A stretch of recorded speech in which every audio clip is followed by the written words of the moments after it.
నమస్తే. ముక్కోటి దేవతలు మనకు ఉన్నారు.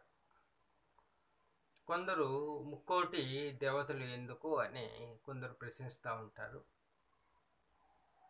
వాళ్ళకు ఒక చిన్న ఉదాహరణ. మనకు ఒక శరీరం ఉంది. ఆ శరీరము ఒక మాంస ముద్దలాగానే ఉంటే బాగుంటుందా? కాకుండా బ్రెయిన్, కళ్ళు, చెవులు, ముక్కు, నోరు, నాలుక, లంగ్స్, హార్ట్, లివరు, కిడ్నీలు, అబ్డామిను, పెద్ద పేగులు, చిన్న పేగులు, ఇట్లా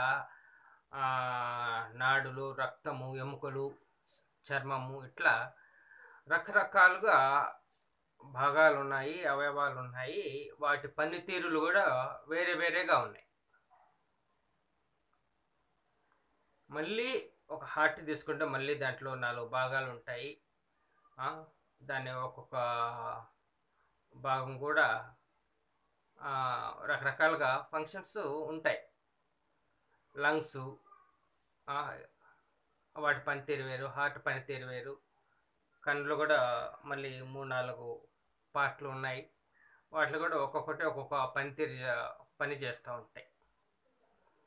అట్లా మన శరీరంలో ఉన్న భాగాలు అన్నీ వాటి యొక్క పనులు అవి చేస్తూ ఉంటాయి. అదే మాదిరిగానే మనకు ముక్కోటి దేవతలు ఉన్నారు. మనకు అవసరాలకు తగ్గట్టు వాళ్ళు వరాలను మనకు ఇస్తూ ఉంటారు. కొందరు డబ్బులు ఇచ్చేవాళ్ళు, కొందరు శక్తిని ఇచ్చేవారు, కొందరు జ్ఞానాన్ని ఇచ్చేవాళ్ళు, కొందరు మెయింటైన్ చేసేవాళ్ళు. ఇట్లా మన బాడీలో ఎట్లా ఒక్కొక్క పార్ట్లు ఉన్నాయో అట్లా వాళ్ళు కొందరు వర్షాన్ని ఇచ్చేవాళ్ళు, కొందరు గాలిని ఇచ్చేవాళ్ళు, కొందరు ఆరోగ్యాన్ని ఇచ్చేవాళ్ళు. అట్లా ఒక్కొక్కరు ఒక్కొక్క పనిని చేస్తారు. ఇంకొక ఎగ్జాంపుల్ ఏంటంటే, మనకు ఒక సంస్థ ఉంది. ఒక ఆఫీస్ అనుకోండి. ఒక డిపార్ట్మెంట్ ఒక పని చేస్తుంది, ఇంకో డిపార్ట్మెంట్ ఇంకో పని చేస్తుంది, ఇంకొక డిపార్ట్మెంట్ ఒక పని చేస్తుంది. ఒక కంపెనీలో చాలా డిపార్ట్మెంట్లు ఉంటాయి.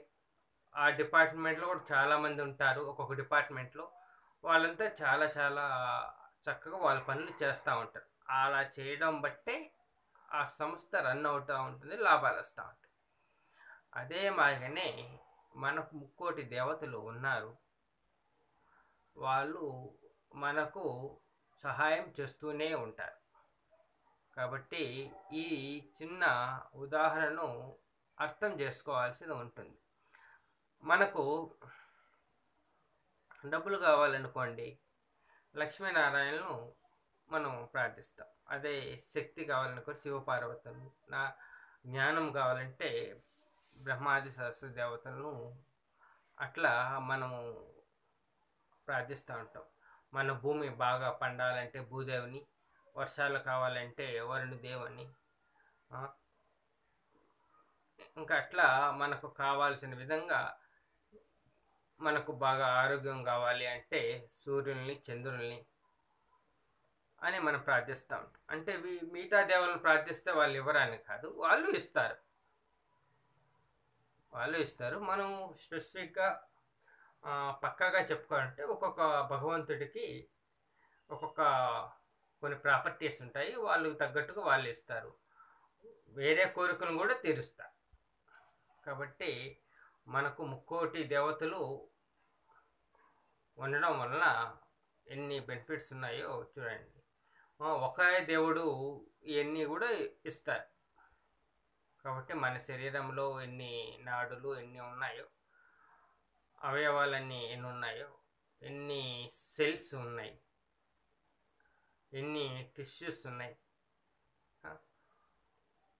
కాబట్టి ఇట్లా మనము ఇన్ని అవయవాలు, ఎన్ని సెల్స్ ఉన్నాయి కాబట్టి మనం అన్ని దేవతలు మనకు ఉంటారన్నమాట. మనకు కంటికి కనిపించేది ఒక శరీరం, కంటికి కనిపించింది 4 శరీరాలు ఉన్నాయి. కాబట్టి మనకు కంటికి చూస్తూ ఉన్నది ఫిజికల్గా మనకు కనిపిస్తారు దేవతలు, విగ్రహ రూపంలో మనకు కనిపిస్తారు. కానీ మనం కంటికి కనపడకుండా శక్తి రూపంలో వాళ్ళు ఉంటారనమాట.